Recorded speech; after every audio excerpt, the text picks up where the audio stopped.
예수님의 탄생을 기준으로 해서 기원 전과 기원 후로 나누게 됩니다. 그 기준이라는 것은 초대에 이제 있었던 그 역사의 그럼 기원 전과 기원 후는 어디서 정했죠? 누가? 어쨌든 로마를 중심으로 한 그 당시 이제 패권을 로마가 가지고 있었기 때문에 로마를 저도 정확히는 모르겠지만 로마를 중심으로 한 어떤 그 무리들이 정했겠죠. 근데 역사라는 것은 정확하게 이야기하면은 이것은 역사적이야라고 이야기하는 건 뭘 말하죠? 역사적인 거야. 역사적인 거는 뭘 얘기하죠?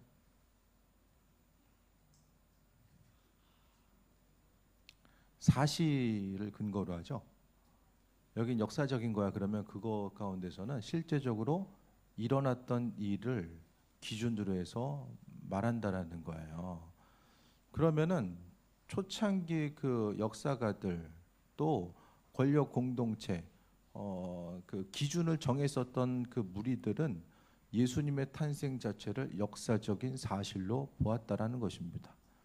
역사적인 사실로 보지 않았으면은 기원 전과 기원 후, 그러니까 예수님의 탄생이 없었으면은 그것을 이제 기준으로 해가지고 바라볼 수 있는 거. 기준이 없으면은 뭐가 몇 년이 됐고 또 어디서부터 기준을 해서 어디가 가깝고, 그러니까 역사의 기준 자체가 없어지면은 여러 가지로 이제 문제점들이 많이 생기게 됩니다. 그러니까 어떤 그 기준 자체, 기원 전과 기원 후를 나누는 그 기준 자체에 대해서 역사는 예수님을 선택했고, 그 예수님의 그 탄생과 또 그분의 일하심 자체를 역사는 사실로서 받아들이고 그것을 중심. 뭘 얘기하고 싶은가 하면은 성경의 기록 자체가 많은 부분 역사적인 배경과 같이 흘러가게 됩니다. 이 당시에 보게 되면은 하박국의 내용 당시는 이제 이스라엘 민족들이 주전 587년에 멸망하게 돼요. 근데 그 멸망할 즈음에서 역사적으로 이제 기록들이 나타나게 되는데, 그러니까 성경은 그냥 쓰여진 것이 아니라 연대기 통해서 봤을 때에 대략적으로 보게 되면은 이제 다윗과 솔로몬 시대를 주전 1000년 정도로 보게 되거든요. 주전 1000년부터 해서 이제 그 즈음부터는 어떤 역사적인 그런 근거 상황들을 조금씩 이제 발견할 수 있게 되고, 그 출발점 자체가 물론 그 전에는 이제 이집트에서의 보게 되면 이제 출애굽에 대한 기록들도 어느 정도 발견할 수 있고, 그런 관계성 가운데 여러 가지를 발견하게 되는데, 주전 그러니까 다윗과 솔로몬 시대를 주전 1000년으로 보게 되고, 또 이후에 예수님 모시기 전 주전 722년에 북이스라엘이 멸망하게 되죠. 북이스라엘을 멸망시킨 나라가 아시리아입니다. 아시리아라는 곳 자체가 이게 발굴이 돼요. 그래서 아시리아가 역사적으로 있었던 나라였다라는 사실에 대해서 그게 이제 역사적인 사실로서 밝혀지고 그것을 근거로 해서 오게 됩니다.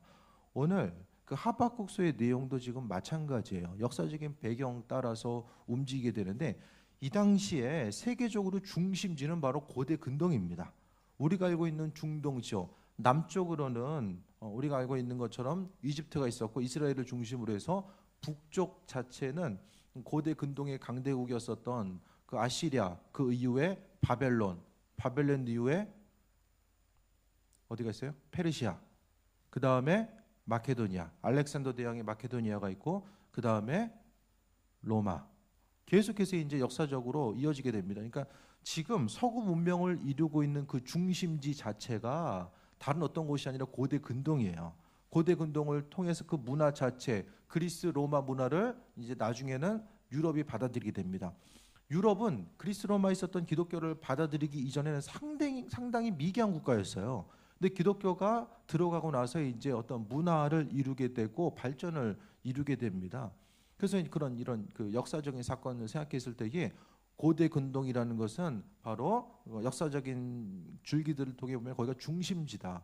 그러니까 우리가 생각하면 예루살렘 또 이스라엘 땅이 지금 생각해 보면은 뭐 경상도 비슷한 땅덩어리인데, 그렇다라고 해서 그것이 작았던 곳이 아니라 지역적으로 우리가 보게 되면은 너무나도 아주 중요한 위치를 차지하고 있었다라는 것을 보게 됩니다.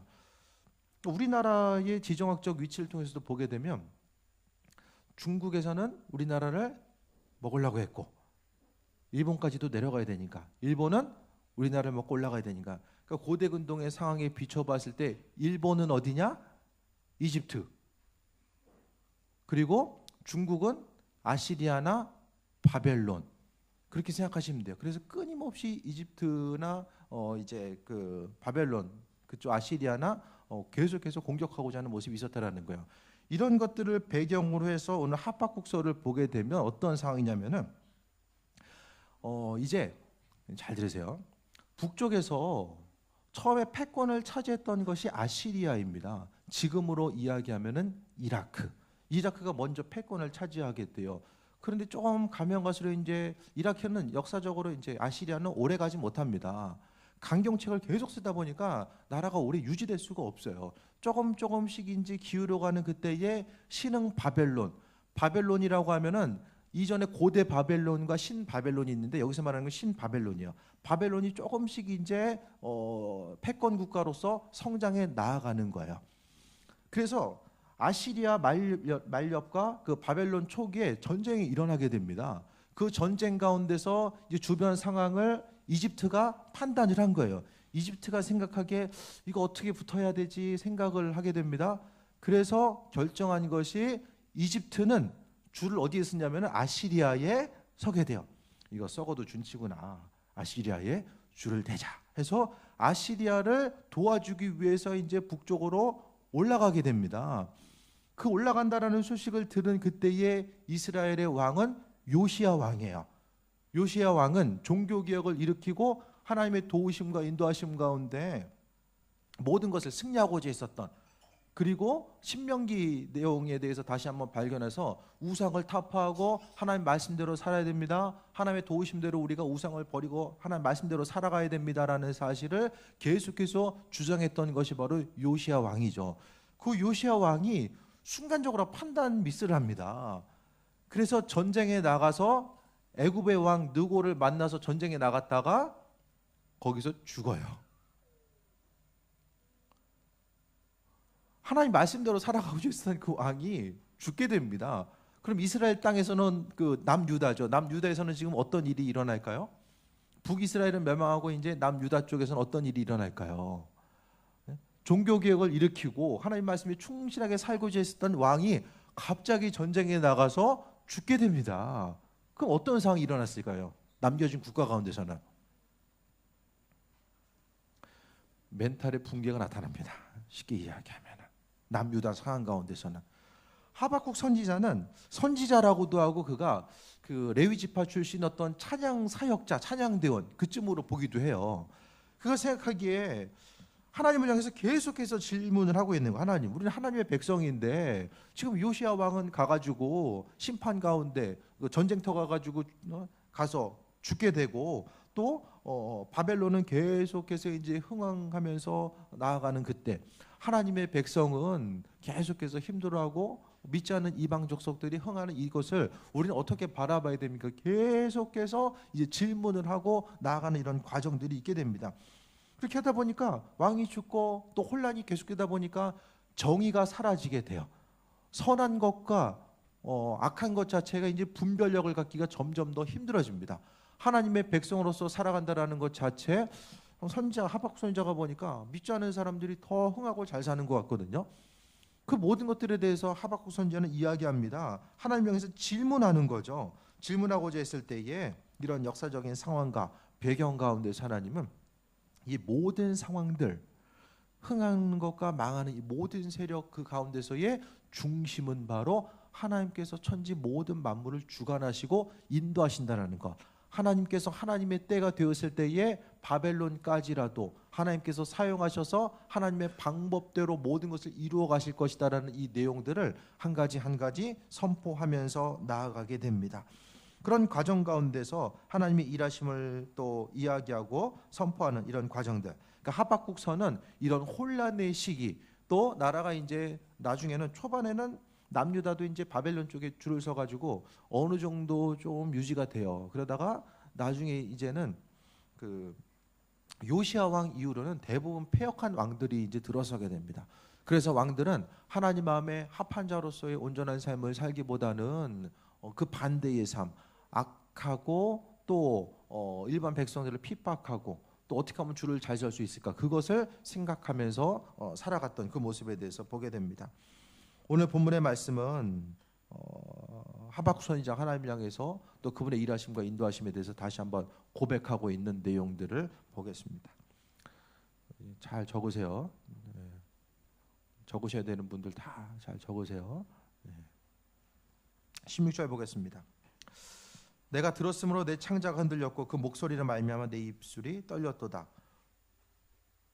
무리가 우리를 치러 올라오는 환난 날에 내가 기다림으로 썩이는 것이 내 뼈에 들어왔으면 내 몸은 처수에서 떨리는도다.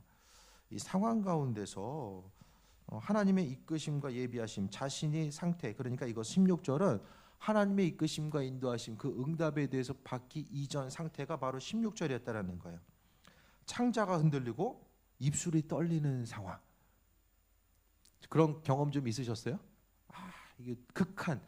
그러니까 어떻게 생각하면 스트레스가 1부터 10까지 했을 때에 그 10에 다다르는 그 강한, 사람이 감당하기 힘든 그 스트레스의 극치 자체가 오늘 그 16절을 통해서 나와 있는 거예요.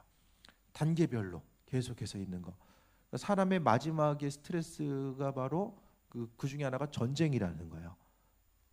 전쟁의 소식 자체가 사람으로 하여금 극한 스트레스를 주는 요소라는 거죠.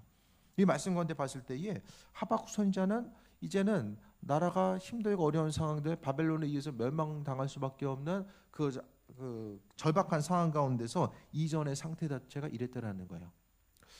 올 한 해의 삶을 좀 돌아볼 수 있게 되길 바랍니다. 기쁜 기억들이 많이 나십니까? 아니면은 이런 하박국 선지자가 고백했었던 이런 극한 스트레스, 환경적인 어려움이 여러분의 환경 가운데 많이 있었습니까? 어떠세요? 환경에 의한 스트레스도 상대적인 거긴 하지만은 오늘 하박국 선지자의 예는 그런 상대적인 건 아닌 것 같아요. 외부에서 오는 극한 스트레스와 그 어려움 자체, 평범한 일상들이 많이 있고 하지만 그 평범한 일상 가운데서도 또 힘들고 어렵고 이겨내야 될 여러 가지 환경들도 또 많이 있잖아요. 그 존재하는 어려움 가운데서 이제는 이 일들이 좀 끝냈으면 좋겠다. 계속해서 그 어려움에 대해서 우리가 선포하고 또 감당해야 될 것들이 있을 때에 그 모든 것들을 하나님 앞에 선포하고 나아가지 않으면 안 되는 이런 많은 것들이 있잖아요. 우리의 삶을 돌아보고자 했을 때에 믿는 자로서 누구나가 이런 극한 스트레스와 환경에서 오는 어려움들은 경험할 수 있습니다. 내가 원하든 원하지 않든 여러 가지 환경적인 어려움들은 많은 부분 우리에게 다가오게 되잖아요. 그랬을 때에 창자가 흔들리고 입술이 떨리는 그 모습, 적들이 다가오게 되는 이런 그 소식에 대해서 들었을 때의 고난과 어려움. 여러분, 적들은 주로 어디에 있습니까? 여러분의 적들은 어디에 있습니까? 집에 있어요? 주로 가까운 데 있으십니까? 여러분의 대적들? 성경에는 수많은 대적들이 나오거든요. 시편에도 보면 대적들이 많이 나와요. 그런데 그 대적들은 정확하게 이 대적이 누구다라고 이야기하는 건 하나도 없어요. 왜 그랬을까요? 잠깐 다른 얘기일 수도 있는데 시편의 대적이 요 놈이다 이렇게 얘기한 거 아무도 없어요. 하나도 없어요. 적들이 그렇게 많이 나오는데 왜 그럴까요? 예배 때 쓰였기 때문이에요. 예배 때 그것을 보면서 예를 들어 한나의 기도 있잖아요. 그것이 시편을 가지고 기도하는 거예요. 예배 때 써야 되니까 누가 이제 그렇게 써놓은 게 있더라도 이제 일부러 이제 그 이름을 빼놓을 수 있고 또 이제 적지 않을 수도 있는 거죠. 우리를 힘들게 하는 누군가가 있다라고 할지라도 그것 때문에 우리가 스트레스를 받고 계속해서 고난과 어려움. 근데 스트레스를 주는 사람은 잘 몰라요. 이 바벨론 사람들은 하박국이 이렇게 스트레스 받는 거 모를 거예요. 대부분 모릅니다. 주는 사람은. 그러니까 그 상황 가운데서 우리 심령 자체가 정말 넉넉함으로 채워져 있지 않으면은 계속해서 스트레스도 받고 스트레스를 받음으로 인해서 몸도 상하고 여러 가지 환경적인 어려움 자체가 반복될 수밖에 없음을 이야기합니다. 17절 봅니다.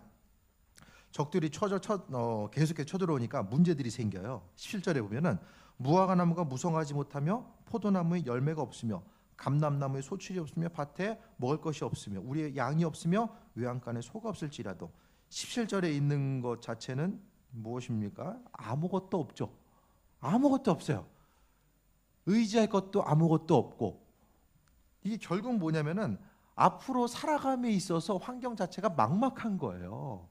나로 하여금 나 자신이 의지할 것 자체, 또 먹고 살아감에 있어서 환경적인 요소 가운데서 내가 의지할 수 있는 것들이 아무것도 남겨져 있지 않은 이 절박한 상태에 대해서 이야기합니다.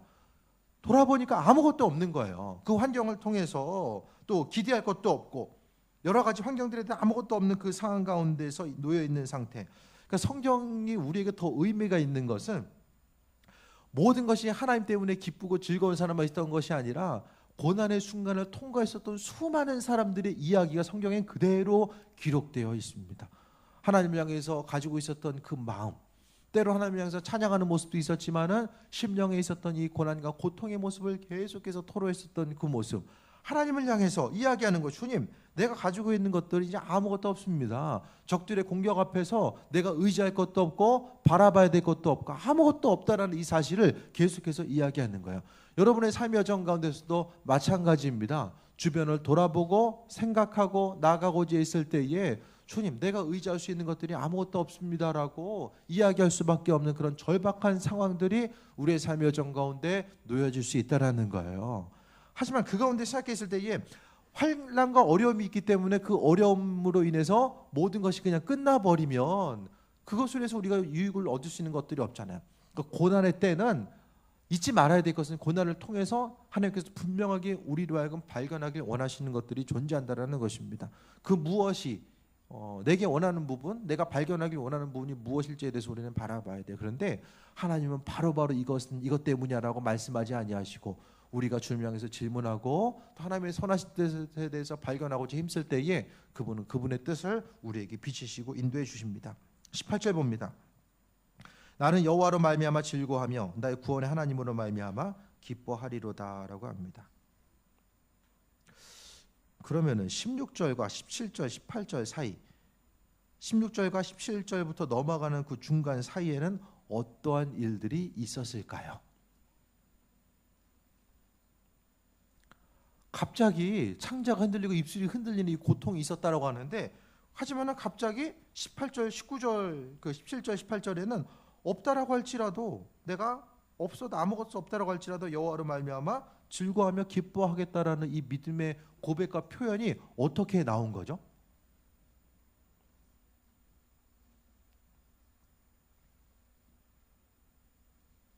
시편에도 그런 내용들이 많이 나와요. 갑자기 하나님께 탄식하다가 갑자기 내가 하나님 찬송하겠습니다. 이렇게 그런 기도들이 많이 나오거든요. 그러면 16절부터 이 중간에는 어떤 일이 있었기 때문에 바뀔 수 있었죠? 마음 상태가? 적들이 오다가 다시 돌아갔나? 기도 듣고 바벨론에서 내려오다가 그냥 다시 돌아갔을까요? 망했으니까 그건 아닌 것 같아요. 쉽게 이야기하면 기도 제목 내가 바라고 원하는 대로 이루어진 것 같진 않아요. 그런데 20절의 고백을 통해 보게 되면 내가 아무것도 없습니다. 있는 건 아무것도 없는데 하지만 내게는 즐거움이 있습니다. 이걸 고백하거든요. 이 원리가 뭘까? 이걸 좀 돌아볼 수 있었으면 좋겠습니다. 힘들고 어려운 상황이 있을 때 언제 희망이 생기세요? 희망이 생기는 거. 그래도 내가 그래도 기쁨이 있다. 사람은 연약해서 그래도 좀 믿을 구석이 있어야지만이 좀 기쁨이 생깁니다. 아무것도 없는데 기뻐하는 게 어렵잖아요.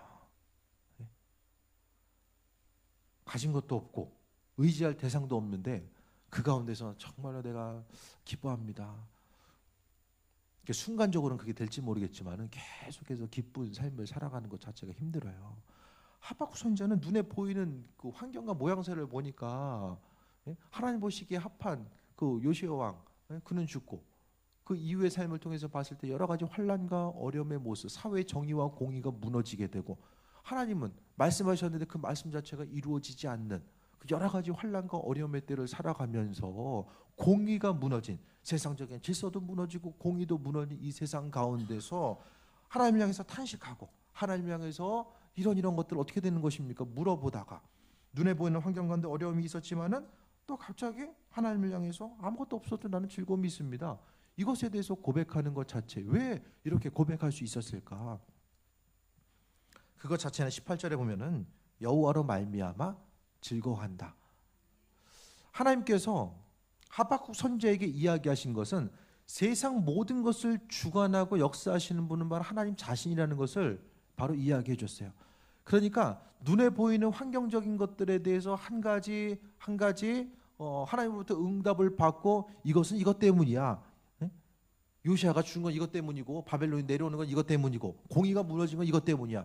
계속해서 일일이 하나님께서 말씀하지 않았지만은 하나님께서 하박국 선지자에게 창조 질서에 대해서 말씀하시고 하나님이 주인 되신다라는 그 사실에 대해서 언급하시고 하나님께서 역사의 주관자 되심에 대해서 말씀하셨어요. 그러니까 여호와 하나님으로 말미암아 즐거워한다라는 것은 이제는 하나하나 원인과 요소에 대해서 발견하고자 했지만은 그 이후의 삶의 모습은 하나님을 향한 온전한 그 믿음 자체를 통해서 그분이 그분의 방법대로 역사를 주관하시고 우리 가정을 주관하시고 나라를 주관하시고 내 삶을 주관해 가신다라는 그 사실에 대한 소망감과 믿음이 있으니까 그것을 통해서 그 마음속에 기쁨이 충만한 삶을 살아갈 수 있게 됐다라는 사실에 대해서 말씀하고 있습니다. 문제 없으신 분 있으세요? 문제 없으신 분.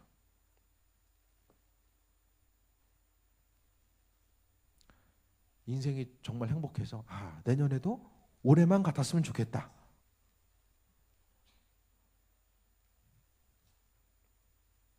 뭐 개 중에 있을 수도 있어요. 있을 수도 있어요.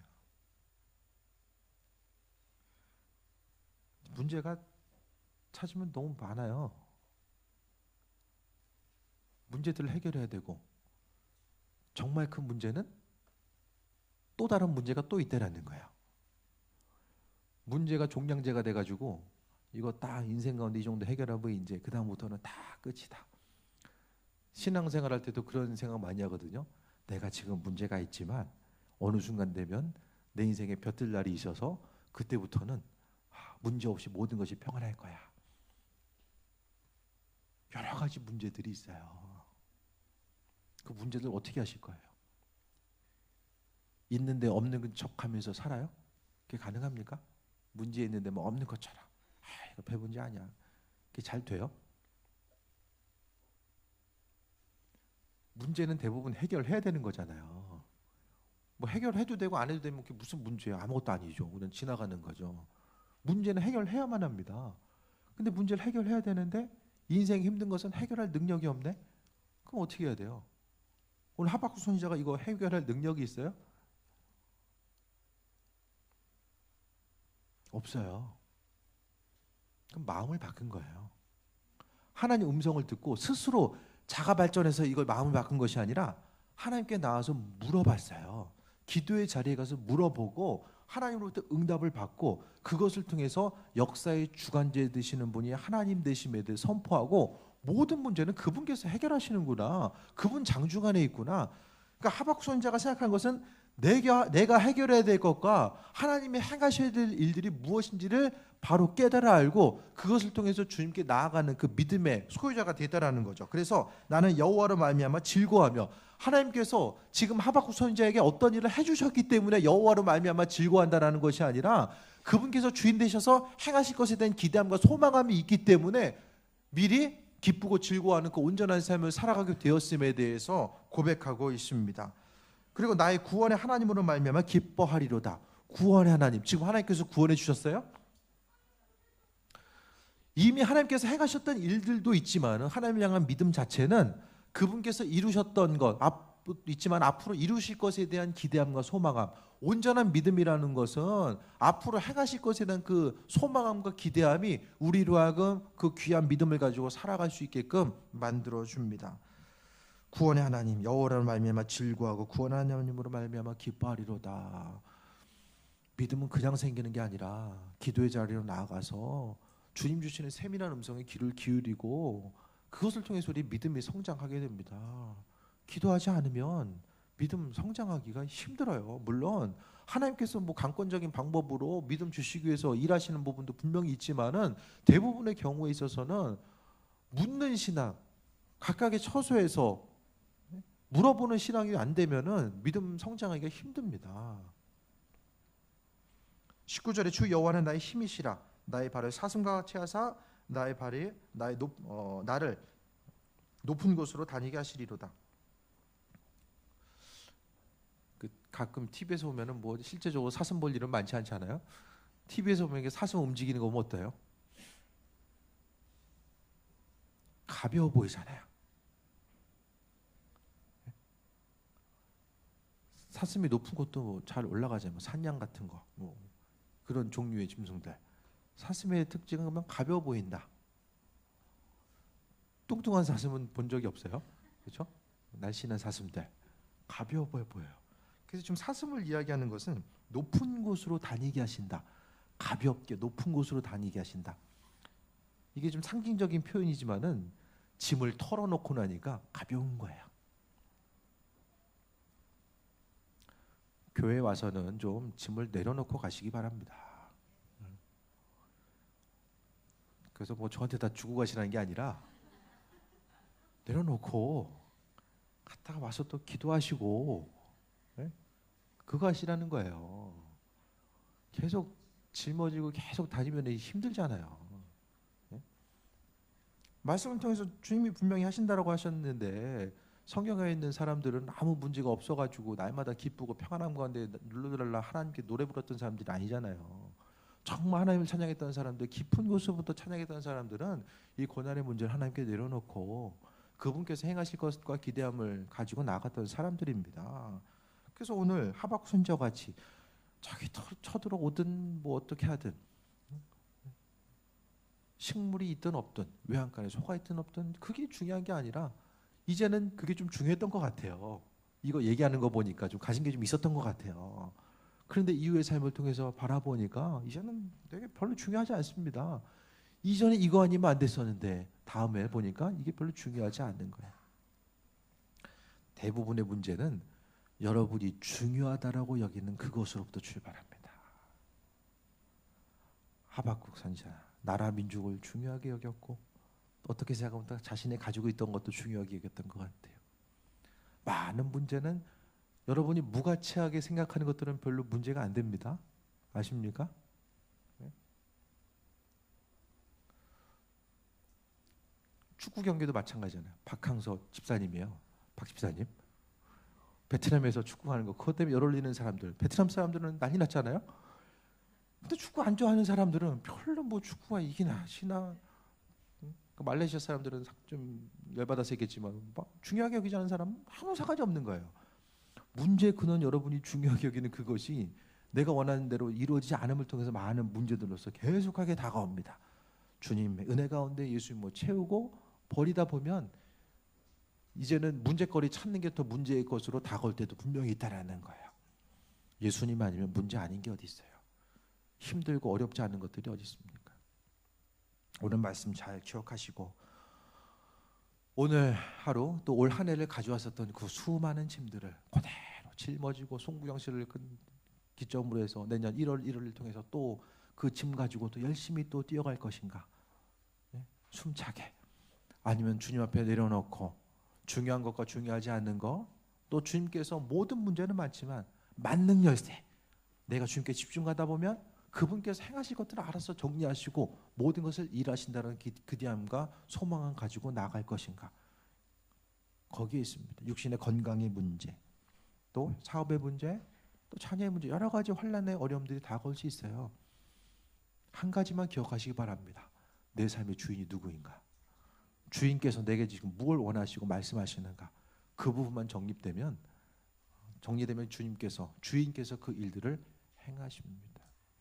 모든 것들 주님의 행하심에 대해서 기억하시고 오늘 본문에 나와 있는 하박국 선지자의 입술의 고백 주 여호와는 나의 힘이시라 나의 발을 사슴과 같게 하사 나를 나의 높은 곳으로 다니게 하시리로다라고 하는 이 기대함과 소망함의 입술의 고백이 여러분의 삶의 정 가운데 계속되길 축원드립니다. 네, 우리 잠깐 기도하겠습니다. 하나님 말씀 기억하며 이제는 짊어진 것들 버리기 원합니다. 하나님 은혜 가운데 채움받기 원하고 내 인생이 절망의 자리에서 벗어나 여러 가지 환경적인 스트레스에서 벗어나 그리스도 예수 주님의 허락하심 가운데 기쁨과 소망을 넘치는 삶 살기 원합니다. 우리 함께 잠시 통성